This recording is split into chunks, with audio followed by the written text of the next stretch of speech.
mentor Apostle Arome Osayi in Lafia. Powerful man. This man went all across the whole nation. That man was a man that time that before any election happened in Nasarawa State, they would come and meet him and he would say, this is the person that will win. It was this man. This man was so powerful prophet. He was the one that used to do all kinds of evangelism in Nasarawa State. He has a bike. They used to go with that bike to every region. I don't know where that bike used to disappear. Apostle, that time he came, he told us that he said anytime the man is confused in the bush, he will just drop down from the bike, look left, look right, say, "Why, sit down." They move again. Every village they enter is miracle, signs and wonders. But the same gift that God gave him became his issue. He was the one that we call him apostle. He said, "Sit down here. Among all the people that follow me, you are the one that is consistent. You are willing to do everything, willing to suffer together with me. Let me teach you how to last long. Let me teach you the way how to survive. Let me teach you the only security is the voice of God." He said, "You see the way I'm doing the things I'm doing is because the voice of God is always with me. Never lose track of the voice of God." But the same prophet that taught them about the voice of God neglected the voice of God himself, because that became the downfall of the man. Politicians will crowd around the man all the time. And the time came, he was not hearing God, he was hearing people that surround him. It was only God I studied that had 24 elders. He never take counsel from them. If God take counsel from 24 elders one day, I don't think the earth will survive.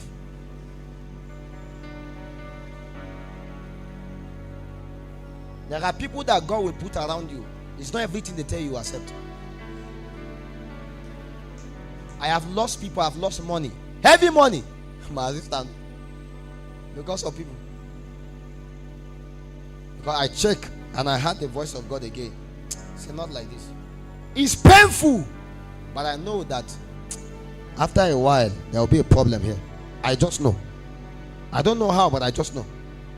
You know how God talks to you. You know. You will know when it's wrong. You know.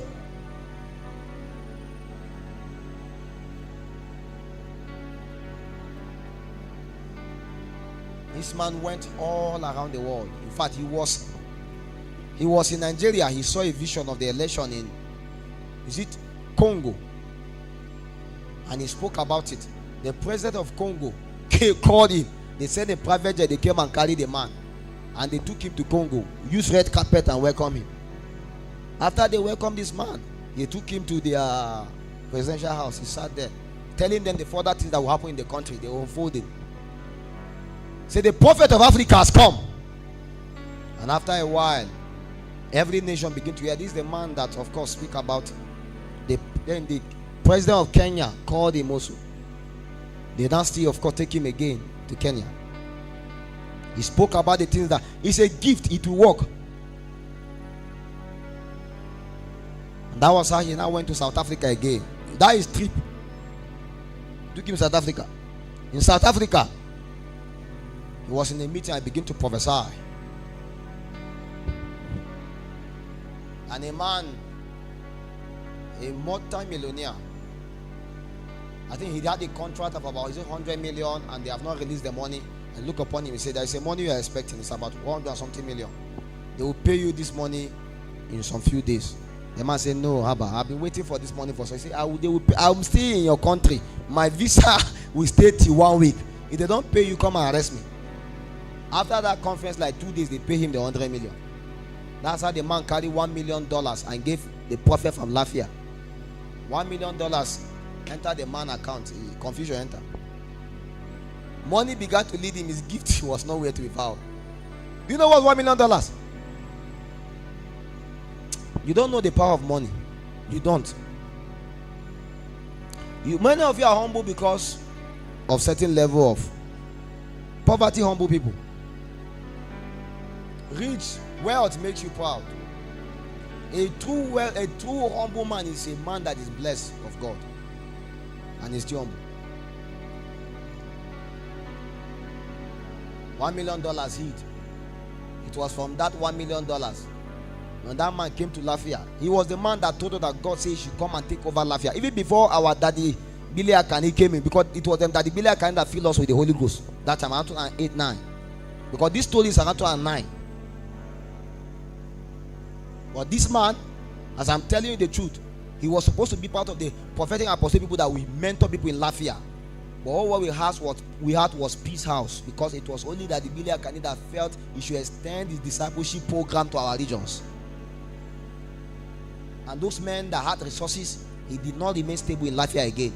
The man was just moving here again, looking for every country to tell them about their elections. So much distracted, he forgot his primary assignment. Until one day, his escapade lead him to the Arab nations.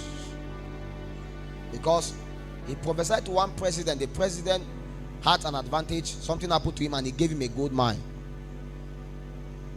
You see how the ministry is moving now. When they gave him that gold mine, I will never forget the story of Apostle Simon told us in Zaria that he bought a gold mine or something like that. After a while, he selling that thing. The thing began to consume his money. You are looking for gold and gold refused to be found. It's a sign that God did not send you there. You are not a miner of gold. There is a way you mine your things in the kingdom. You can pray for somebody and he will go and mine gold and bring you gold. You don't need to go there and mine it. God knows the dexterity and the potency of your calling. Do you know what it means for God to grace you with oil? President will kneel down to you.